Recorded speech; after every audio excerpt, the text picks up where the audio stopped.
पाकिस्तान पर चीनी कब्जे का सबसे बड़ा सबूत। यह है पाकिस्तान पर चीनी कब्जे का सबसे बड़ा सबूत।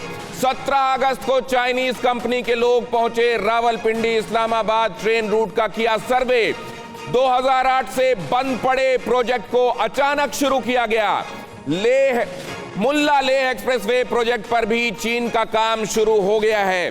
जाहिर है सिर्फ सीपेक नहीं बल्कि सीपेक के अलावा और कई जगहों पर काम शुरू कर दिया गया है और काम शुरू करने के बहाने ये कब्जा है जो किया जा रहा है चीन की तरफ से पाकिस्तान पर। लेकिन पाकिस्तान को फिलहाल वो जो कब्जा कर रहा है उसमें ऑल वेदर फ्रेंड नजर आ रहा है। ये आंखों पर बंधी हुई पट्टी है या इस वक्त की मजबूरी है, ये समझने की कोशिश करेंगे। लेकिन इससे पहले आइए आपको दिखाता हूं वो महत्वपूर्ण इंफॉर्मेशन जिसमें सुमित मेरे साथ होंगे और हमको यह समझने में मदद करेंगे कि सिर्फ कैसे सीपेक नहीं बल्कि सीपेक के आसपास पूरे पाकिस्तान में प्रोजेक्ट शुरू करने के नाम पर सॉफ्ट लोन दिया जा रहा है, क्रेडिट लाइन है और इसके साथ साथ असल में यह मालूम है कि यह मुल्क कर्जा चुका नहीं सकता, आगे कब्जे की तैयारी है। कैसे वो हम दिखाते हैं। चीन के दाम कैसे बिक रहा है पाकिस्तान।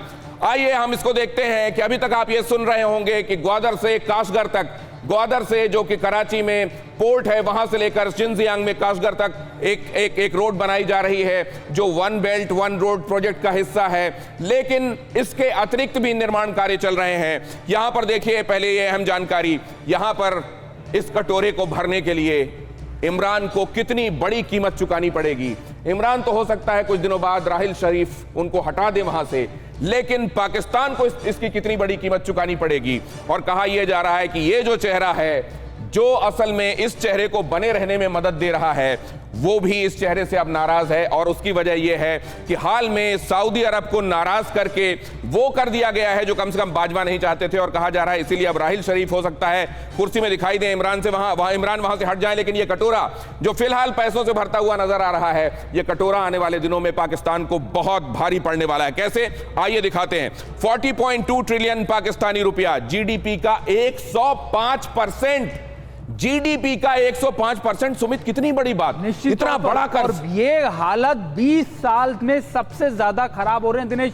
और आप जो बता रहे थे ना चेहरा यहां बदलता है लेकिन कटोरा ऐसे ही रहता है, यानी कटोरा हमेशा ऐसे खुला रहता है, चाहे वो चीन हो, चाहे वो अमेरिका हो, सऊदी अरब हो। ये सारे तरफ से पैसा लेने की पाकिस्तान की इसी तरीके की आदत बन चुकी है।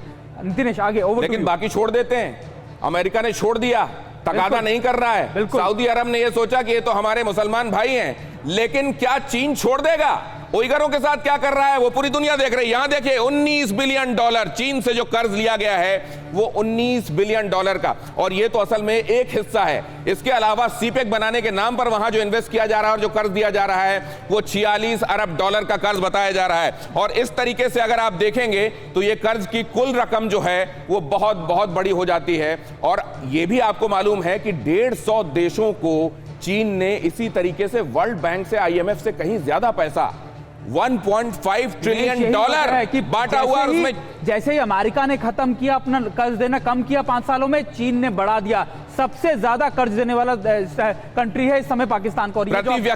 प्रति व्यक्ति पाकिस्तान पर कर्ज देखिए। बिल्कुल। जब वो पैदा होता है वहां कोई बच्चा तो उसके सिर पर करीब 54,000 रुपए का कर्ज होता है। 1,53,000 के करीब आप ये बता रहे हैं। 1 लाख, हाँ माफ कीजिए, 1,54,000। अब अगर आप ये सोचिए कि अगर अभी बच्चा पैदा हुआ है, उसने असल में अभी अपनी मां के दूध के अलावा कुछ खाया पिया भी नहीं है और उसके ऊपर इतना बड़ा कर्ज, और इसके लिए किस तरह के हुक्मरान जिम्मेदार हैं? यही कह रहे हैं दिनेश कि पाकिस्तान की आने वाली पीढ़ियां भी इन लीडरशिप्स को कोसेंगी क्योंकि इन्होंने अपने ही देश को गुलाम बना दिया। कैसे? मुल्क को, चीन को, जिसका मकसद सिर्फ और सिर्फ अपनी कॉलोनीज बनाना है, अपने लिए एक ऐसा सिस्टम तैयार करना है, मार्केट तैयार करना है जहां से सिर्फ और पैसा तो हो सकता है वो इन हुक्मरानों को कोसने वाले दिन भी ना देखें। हो सकता है फिर वो शी जिनपिंग को कोस रहे हो या उनके बाद के CCP के जो लीडर्स हैं उनको कोस रहे हो, क्योंकि वहां तो असल में चीन का कब्जा होगा। अब देखिए इसमें अगली जानकारी, अगली जानकारी जो है वो ये बताती है कि ये सब यहां तक बात कैसे पहुंची है। अमेरिका ने कर्ज जो दिया है वो 70% अभी तक घटाया है। मतलब अमेरिका जिस तरीके का कर्ज इसको मुहैया कराता रहा,